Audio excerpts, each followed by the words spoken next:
आइए अमृतलाल वेगड़ की अमर कृति सौंदर्य की नदी नर्मदा का पारायण करते हैं। सुनते हैं भाग 3 मंडला से छिनगांव। हमारे मंदिरों की तरह हमारी नदियां भी पूर्वाभिमुख हैं। बड़ी नदियों में एक नर्मदा ही है जो पश्चिम वाहिनी है। अमरकंटक से निकलकर कर्क रेखा के प्रायः साथ साथ पश्चिम की ओर चल देती है। ज्यों-ज्यों आगे बढ़ती है मानो पानी के भार से नीचे की ओर झुकती है। फिर भी मोटे तौर पर वो सीधे पश्चिम की ओर बहती है। किंतु इसमें एक अपवाद है। अमरकंटक से चलने के बाद डिंडोरी से सीधे जबलपुर आने की बजाय वो दक्षिण की ओर एक बड़ा सा लपेटा लगाती है। इसी अर्धचंद्राकार के मध्य में है मंडला। मंडला मानो नर्मदा के कान कुंडल में बसा है। नर्मदा यदि ऐसा ही लपेटा मालवा में लगाती तो इंदौर, और गुजरात में लगाती तो बड़ौदा नर्मदा किनारे होते। इंदौर और बड़ौदा जिस सौगात से वंचित रह गए, मंडला उसे सहज ही पा गया। हमारी पिछली यात्रा जबलपुर से मंडला तक की थी। इस बार मंडला से अमरकंटक तक की है। पिछली बार हम 4 थे, अब 2 हैं, यादवेंद्र और मैं। यात्रा पहले से 2 गुनी लंबी है और साथी आधे ही रह गए हैं। 10 अक्टूबर 1978 भोर वेला मंडला से निकल पड़े। रात एक गांव में बिताई। दूसरे दिन दोपहर को कछारी पहुंचे। नर्मदा की ऊंची कगार पर कृषक पति पत्नी बैठे थे। हम उनकी ओर बढ़े तो स्त्री ने हाक लगाई, जूते उतार कर चलो महाराज। हमने चप्पल उतार ली। उनके पास जाकर बैठे। हमारी यात्रा के बारे में जानकर खुश हुए। दोनों ने कहा, आज यहीं रुक जाइए। मैंने कहा, दिवाली तक अमरकंटक पहुंचना है, जितना आगे बढ़ जाएं उतना ही अच्छा। पति ने कहा, तब आप बक्छेरा में रुकिए, वहां मेरा साढ़ू भाई रहता है, नाम है मनसुख, उसी के यहां ठहरिए। आज दशहरा है, दशहरे का जुलूस देखने मेरी स्त्री मंडला जा रही है, उसी के साथ जाइए। आधी दूर तक आप दोनों का रास्ता एक है, आगे का रास्ता वो बता देगी। घरोबा हो गया तो मैंने स्त्री से पूछा, आपने हमें जूता उतारने के लिए क्यों कहा था? वहां हमारा खलिहान है, खेत खलिहान लक्ष्मी होते हैं, वहां जूते पहनकर नहीं चलते। सुनकर कितना अच्छा लगा। वो बात भी करती जा रही थी और सजती भी जा रही थी। पहले पायल पहनी, बड़ी देर तक मांग निकाली, बड़े मनोयोग से सिंदूर का टीका लगाया, फिर निकाला पाउडर। इस सुनसान में पाउडर का डिब्बा देखकर मैं हैरान रह गया।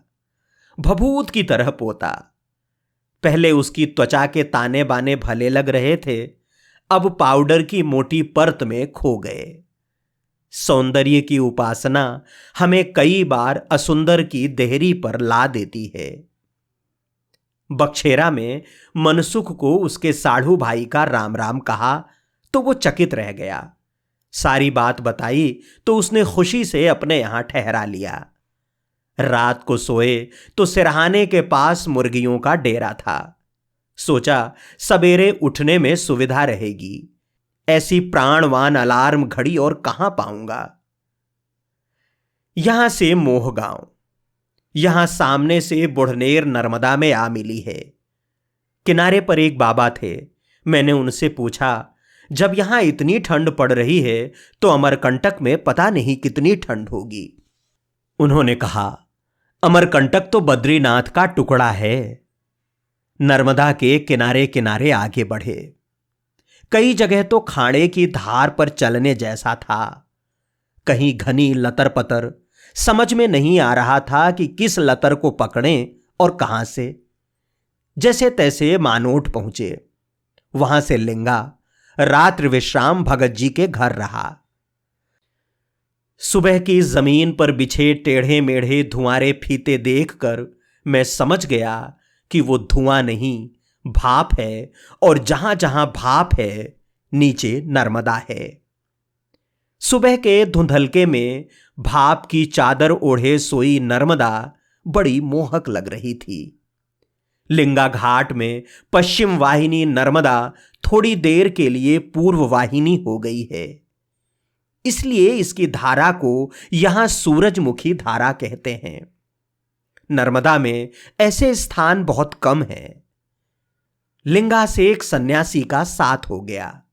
एक चादर और मिट्टी के एक पात्र के अलावा कुछ नहीं रखते थे।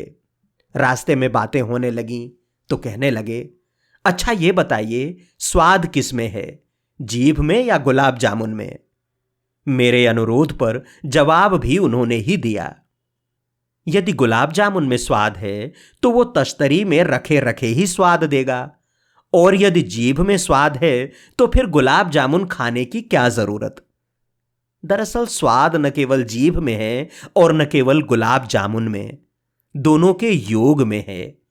इसी प्रकार जीवन को केवल आत्मा या केवल शरीर मानना गलत है।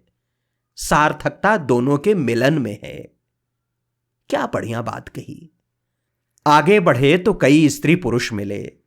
पूछा, कहां जा रहे हो? नर्सरी पौधे लगाने।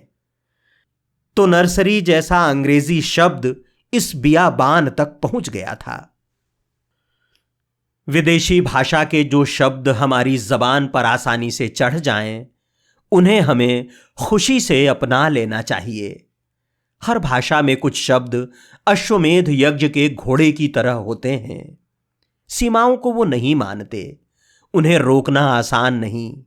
महात्मा, सत्याग्रह, योग, ध्यान, प्राणायाम आदि हमारे शब्द भी विदेशों में धड़ल्ले से चल रहे हैं। आगे का गांव कौवा डोंगरी। मोर से मयूरगंज तो सुना था, कौवे के नाम से कौवा डोंगरी आज सुना। दुपटा संगम में दो किशोरियां स्नान कर रही थीं। बिल्कुल वन देवियां लग रही थीं। आगे संगम के निकट ऊंची कगार पर उनके माता पिता बैठे थे। मैंने पुरुष से पूछा, आगे कौन कौन से गांव पड़ेंगे? उसने सोचते हुए कहा, चिमका टोला, पिपरिया टोला, चकदही। उसकी बात को काटते हुए उसकी स्त्री ने कहा, कुछ पता भी है कि बोले जा रहे हो? चकदही पहले आएगा, पिपरिया टोला बाद में। उसने कहा, मैं कहाँ जानूं महाराज, पिपरिया टोला के बाद चिमका टोला। फिर उसकी पत्नी ने टोका, क्या बोल रहे हो, चिमका टोला पहले पड़ेगा। भोले पति ने फिर कहा, मैं कहाँ जानूं महाराज। इतने में दोनों किशोरियां आ गईं। एक का नाम तो भूल गया, दूसरी का आज भी याद है, सुकर्ती। सुकर्ती यानी सुकीर्ति। कैसा यशस्वी नाम, लेकिन अधिक सुनाई नहीं पड़ता। कुछ नाम सरस और मधुर होते हुए भी चल नहीं पाते। रेवा कितना प्यारा नाम है, बोलने में आसान, सुनने में मधुर, लेकिन चला नहीं। नर्मदा नाम ही ज्यादा प्रचलित हुआ। रोज सुबह उधर सूरज निकलता, इधर हम निकलते। रास्ते में एक सन्यासी की कुटी पड़ी। वहां बैठे वे नर्मदा परिक्रमा कर चुके थे। कहने लगे, परिक्रमा में 3 साल 3 महीने 13 दिन लगे थे। उन दिनों में अन्न नहीं लेता था, कंदमूल, फल फूल या दूध दही। वो भी मांगता नहीं था, अनायास मिल जाता तो ही लेता, यदि न मिला तो मां का दूध। इस आदमी की श्रद्धा देखकर मैं चकित रह गया। इसके लिए नर्मदा का पानी पानी नहीं, मां का दूध है। नर्मदा की खड़ी चट्टानी कगार में पगडंडी धागे की तरह पतली हो गई थी। हम रस्से पर चलने वाले नट की तरह नपे तुले कदम रखते हुए आगे बढ़ रहे थे। रास्ते में बर्तन के 2 फेरी वालों का साथ हो गया। टूटे फूटे बर्तन लेते थे, बदले में गुड़ देते थे। पिपरिया टोला आते ही उन्होंने हाक लगाई, टूटे फूटे बर्तन गुड़ के बल्दी गो। एक बैगा के घर हम खाना बनाने के लिए रुके। शुरू में तो उसके परिवार के लोग हमसे सहमे सहमे रहे, किंतु ज्यों ही यादवेंद्र ने स्टोव चालू किया तो पहले बच्चे आए, फिर स्त्रियां आ गईं। ऐसा चूल्हा तो उन्होंने पहले कभी नहीं देखा था। दर्शकों के विस्मय से उत्साहित होकर यादवेंद्र भी अपने पैंतरे दिखाने लगा। कभी आंच को धीमी करता, कभी तेज, कभी पिन से लौ ठीक करता तो कभी पंप से तेजी से हवा भरता। उसके हर करतब पर भीड़ चकित रह जाती। मदारी जिस तरह बंदर को नचाता है, उसी तरह स्टोव को नचाकर यादवेंद्र ने उस बैगा परिवार का पर्याप्त मनोरंजन किया। शाम को खापा पहुंचे। फेरी वाले आगे निकल गए, सन्यासी पीछे रह गए थे। हम आश्रय की तलाश में थे कि एक लोहार ने हमें अपने यहां ठहरा लिया। मैंने भी सोचा, इस ठंड में लोहार के घर से बढ़कर रैन बसेरा भला और क्या हो सकता है। भट्ठी के पास ही सोए। रात को जो भी उठता कोयले डालकर धोंकनी चला देता। सुबह आगे बढ़े। रास्ते में मैं एक जगह सुस्ताने बैठा। बैठते ही उछला। एक लाल चींटे ने डंक मारा था। गलती मेरी थी, मुझे ही देख कर बैठना था। सोचा अब जब भी बैठूंगा नीचे देख कर बैठूंगा। जब दो पगडंडियां आती तो हम असमंजस में पड़ जाते। सुनसान इलाके में किससे पूछते। डोकर घाट के निकट सामने जो पगडंडी थी वो अस्पष्ट थी। पहाड़ी पर जो जा रही थी वो साफ थी। हम उसी पर चले। पहाड़ पर चढ़ते चले गए, पर कहीं कुछ भी नहीं दिखा तो संदेह हुआ कि कहीं भटक तो नहीं गए। यादवेंद्र ने कहा, आप यहां पेड़ के नीचे बैठिए, मैं आगे जाकर पता लगाता हूं। बैठने के पहले नीचे अच्छी तरह देख लिया। चींटा तो क्या, चींटी तक न थी। स्केच करने में मगन हो गया, पर कोई 10-15 मिनट के बाद गंभीर स्वर सुनाई पड़ा। सोचा दूर बहती नर्मदा का स्वर होगा, लेकिन स्वर तेज होता गया तो मेरा ध्यान गया। सामने तो कुछ नहीं था, पर ज्यों ही ऊपर देखा तो मेरे छक्के छूट गए। मेरे सिर के ऊपर मधुमक्खियों का झुंड मंडरा रहा था। मैं सिर पर पैर रखकर भागा। थोड़ी देर और हुई होती तो वीर गति को प्राप्त न भी होता तो दुर्गति तो अवश्य होती।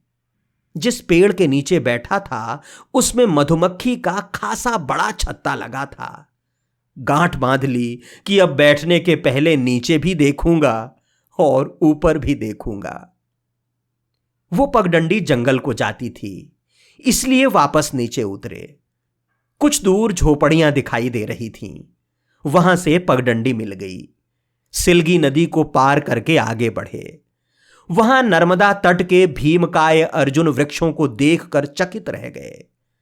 आगे एक बाबा जी की कुटी पड़ी। वहां से सन्यासी का फिर साथ हो गया। कुटरई में पटेल के घर रहने की व्यवस्था हो गई। बैठे ही थे कि आवाज सुनाई दी, टूटे फूटे बर्तन गुड़ के बल्दी गो। फेरी वाले भी आ पहुंचे। आज शरद पूर्णिमा थी, चंद्र के राज्याभिषेक की रात। लेकिन इस वीरान इलाके के टुइयां से गांव में किसी ने इसका उत्सव नहीं मनाया। न भजन मंडली, न गीत संगीत। मैं अकेला ही चांदनी में नहाता रहा। देर तक चांद को निहारता रहा। मुझे वो दुर्गा प्रतिमा की तरह जान पड़ता। विधाता इसे आहिस्ता आहिस्ता करके 14 दिनों में गढ़ता है।